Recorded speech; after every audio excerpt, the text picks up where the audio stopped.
Hello বন্ধুরা, কেমন আছো সবাই? আশা করি সবাই ভালো আছো। আমিও ভালো আছি আলহামদুলিল্লাহ। আজ নিয়ে আসলাম তোমাদের মাঝে একটা মুরগির গল্প। মুরগির গল্পটা শুনে কমেন্টে জানিও কেমন লাগলো তোমাদের। তো শুরু করা যাক মুরগির গল্পটা। এক কৃষকের একটা মুরগি ছিল।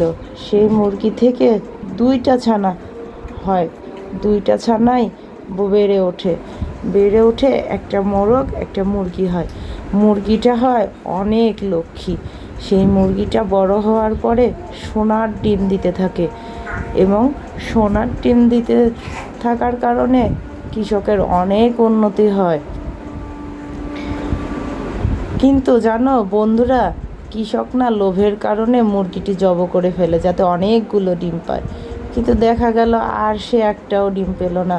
তা অতি লোভ করলে বন্ধুরা সব সময় ক্ষতি হয়। আমরা কখনোই লোভ করব না, সব সময় সুন্দর পথে চলবো, সৎ পথে চলবো। আজ এই পর্যন্তই, ভালো থেকো, আল্লাহ হাফেজ।